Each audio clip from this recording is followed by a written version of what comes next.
Assalamualaikum warahmatullahi wabarakatuh. Nama saya Gazuan Muhammad Ahdan dari kelas 12C.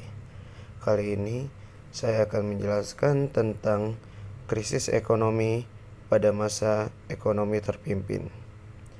Pada masa demokrasi terpimpin, Indonesia baru saja 15 tahun merdeka.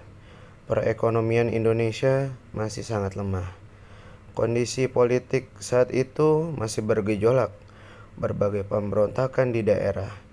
Pemberontakan dan gejolak ini membuat aktivitas perekonomian terganggu. Lalu, apa itu ekonomi terpimpin? Ekonomi terpimpin adalah sistem ekonomi di mana semua aktivitas ekonomi dipusatkan di pemerintah. Daerah hanya kepanjangan tangan dari pemerintah pusat.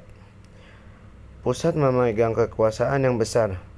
Kewenangan Soekarno saat itu sangat besar.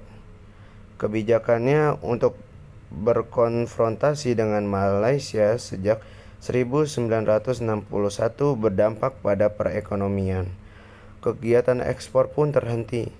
Akibatnya, sejak tahun 1961, negara harus membiayai kekurangan neraca pembayaran dari cadangan emas dan devisa.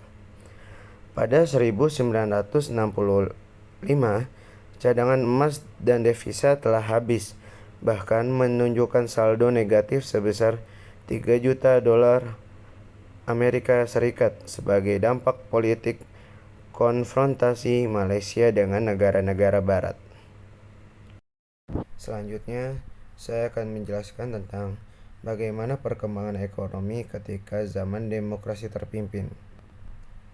Buruknya perekonomian Indonesia ialah besarnya defisit anggaran belanja pemerintah pada tahun 1961 hingga 1965 dari 29,7% pada 1961 menjadi 63,4% pada 1965. Sejak 1961, situasi moneter yang makin parah dan ditandai dengan laju inflasi yang tinggi. Pendapatan per kapita Indonesia turun secara signifikan antara 1962 hingga 1963. Pada 1965, tingkat peredaran uang naik hingga 161%, sementara inflasi mencapai 592%. Bantuan asing berhenti karena Soekarno menolak bantuan dana sebesar 400 juta dolar Amerika Serikat dari International Monetary Fund atau IMF. Dan selanjutnya saya akan menjelaskan tentang kenapa sih bisa terkena inflasi 700%. Yang kedua, perkembangan ekonomi saat demokrasi terpimpin. Dan yang terakhir adalah upaya pemerintah mengurangi inflasi. Yang pertama, kenapa sih Indonesia bisa terkena inflasi 700%? Karena pemerintah terlalu banyak mencetak uang untuk membiayai proyek-proyek mereka, dan proyek itu bersubsidi. Pengeluaran negara jauh lebih besar dari pendapatannya. Pemerintah juga berusaha untuk mengkontrol harga, tetapi pasar gelap semakin berkembang. Akibat ketidakstabilan politik, produksi pertanian dan industri menurun. Yang kedua, perkembangan ekonomi saat demokrasi terpimpin. Pertumbuhan ekonomi di Indonesia itu melambat, bahkan negatif. Kekayaan terkonsentrasi di tangan segelintir orang saja loh. Dan Indonesia itu semakin bergantung pada barang impor. Dan yang terakhir ialah upaya pemerintah mengurangi inflasi.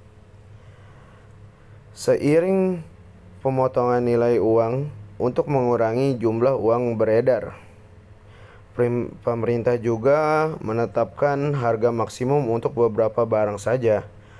upaya untuk mengurangi permintaan terhadap barang impor itu dikurangi. Namun, upaya-upaya ini tidak efektif karena penyebabnya adalah kebijakan moneter yang tidak sehat dan defisit anggaran yang tetap tinggi. Kebijakan itu sering berubah-ubah dan tidak tegas. Banyak kebijakan yang disalahgunakan untuk kepentingan pribadi orang. Akibatnya, inflasi terus meroket dan ekonomi Indonesia semakin memburuk. Terima kasih. Sekian. Wassalamualaikum warahmatullahi wabarakatuh.